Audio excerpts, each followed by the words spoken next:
改めましてメルと言います。30年前、元走り屋 AE86 に乗る峠小僧をしておりました。今回は、つい先日視聴者様から私の動画のコメントで、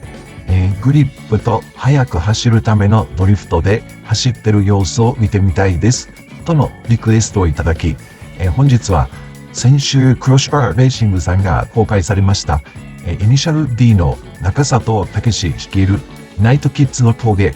妙義山を走ってみたいと思います。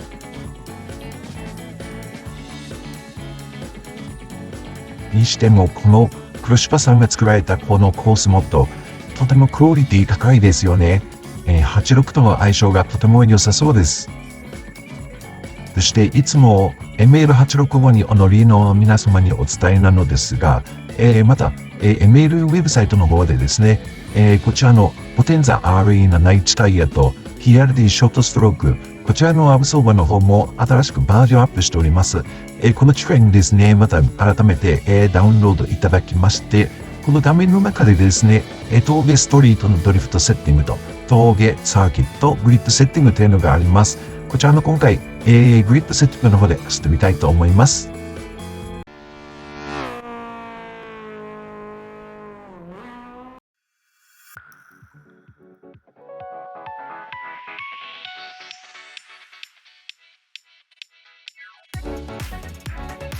はい、それでは、妙義山を走る前に、せっかくこの広い、妙義公園第一駐車場がありますので、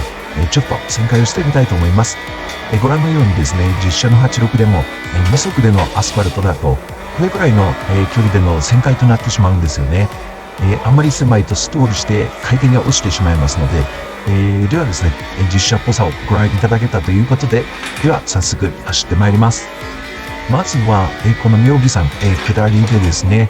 ストレートが続くのですが、今回視聴者様からのリクエストで、その速いドリフト、速いグリップを見たいということなのですが、正直私、このコースですね、まだ、ほとんど走り込んでいないんですね。ですので、今回ですね、攻めた走りというよりは、当時、私のブレーキングというところでですね、意識して荷重移動のブレーキを使った走りをちょっとご覧いただけたらと思うのですが、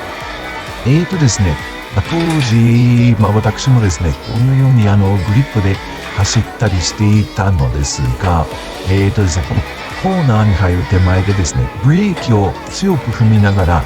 ブレーキをかけながらクリップを目指す。要は、ステアリングで曲げるのではなく、ブレーキをかけながら車体の向きをクリップに向けていく。このようにですね、当時、このような走り方で、走らないとですね、正直、AE86 に乗るとですね、デカパネをつけれない。正直ですね、このようにしっかりと荷重移動ができた人間でないと、AE86 でですね、デカパネをつけれないっていうですね、そのような、風習がございました。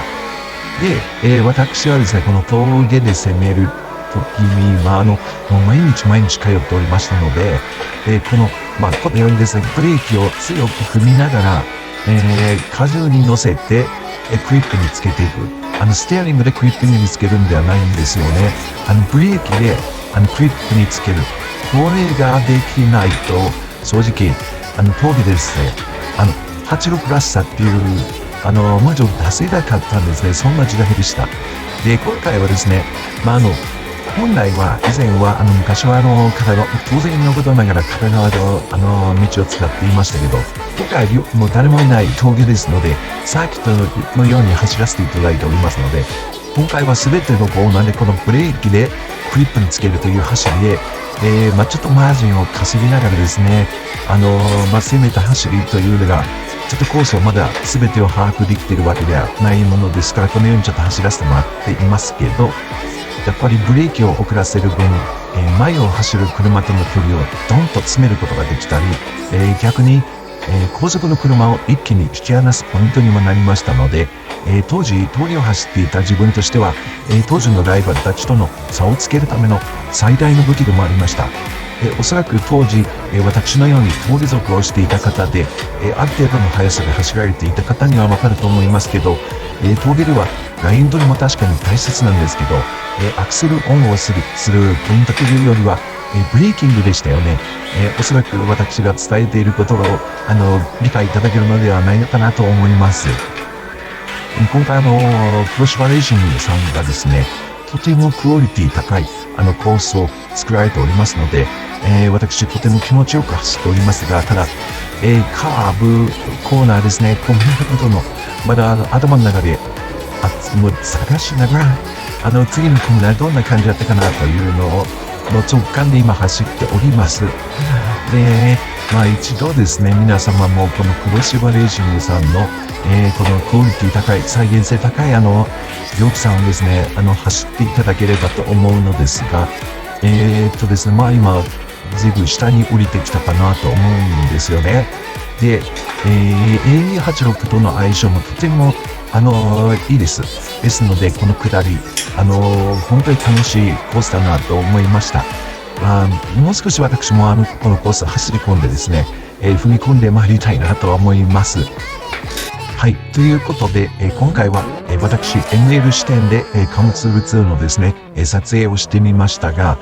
また黒芝さんの方でですね、クオリティ高いカメラがリリースされておりませんでしたので、今回は貨物ル2で、撮影してみました。ちなみにダウンロード URL はですね、ML ウェブサイトの方で、このカメラ、公開しておりますので、またご覧ください。この黒芝さんのですね、このコース、黒芝さんの動画のコメント欄の方で、クオリティ高いというコメントを何件か見受けましたが、これ黒芝さんが実際に現地に足を運んで作られてるんですよね。いやー、そのこだわりがすごくないですか。だからその再現性といったらかなりの精度ってことですよね。これ本当にすごいことですよ。正直なところ、実は私自身はこの妙義行ったこともないく、あとアセットコルサでですね、妙義自体も走ったことは正直なかったんですが、でもとてもすごく走りやすかったんですよ。と言いますか、当時の、私が走っていた峠に近い面もありましたので、とても楽しく走れたということと、今回私、両車線ですね、を使って、しまっているのと、あとブレーキで、ブレーキングで、クリップに向けていて、マージンを稼いだ走りをしているんですよね。ということもあって、正直ですね、でも、ブレーキかけながらのクリップをつけるテクニックって、私自身昔峠にも通いながら、サーキットにもかなりの数で通い続けてたんですよ。で、当時、私、裏ネタになってしまいますけど、私大学生で、バイトと走りに明け暮れていたんですよね。で、おかげで、大学は卒業せずに、中退となって、その頃の同期と同じようにですね、その春からは、社会人となりましたが、当時私は一体何を目指していたんでしょうか。このフィルムはですね、あくまで本当は伝えるネタだったのですが、またアニメの方も更新してまいりたいと思っております。そうですね。ブレーキの話でしたね。そうなんです。当時は、私、サーキットでも速く走るために、サーキットに通っていたのではなく、峠で、いかに誰よりも速く走れるようになるか、ということで、あくまでも練習の場がサーキットだったんですよね。で、グリップで、いかに峠で速く走れるかっていうために、ドリフトも身につけていたような感じでした。でも当時の峠をメインとした A86 乗りって、ほとんどが私と同じような考えの人も多かったんじゃないかなと思います。本当よく86練習車とか、あと腕を上げる車って言われるんですが、それよりは当時はですね、86に乗っている以上、速く走らないといけなかったんですよ。で、ドリフトも86に乗っている以上、ドリフトができないといけなかったんですよね。特に私は30年前当時は触媒列のマフラーをつけていたりですね。あとチームのリーダーもやってしまっていたので、当時はひたすら自分が恥じないように、これが86乗りって思われるように、そう思っていただけるように、走っていました。もうそこがモチベーションでしたね。いや今回のこの黒柴さんの妙義さんを走ってですね、今回私、ついついこの当時のことを振り返ってしまいましたが、ぜひ皆様もこの黒柴レーシングさんのこの妙義のコースモットですね、ぜひ走っていただきたいのと、あと本日は元高下族の走り方ということでの、ステアリングではなくブレーキを踏みながらのグリップにつける走り方。こちらもですね、ぜひ身につけていただきたいテクニックであります。ぜひトライしてみてください。ということで、本日の動画もいかがだったでしょうか。ここまでご覧いただいた方はチャンネル登録と通知と高評価もよろしくお願いいたします。それでは、次回の動画でお会いしましょう。本日もご視聴ありがとうございました。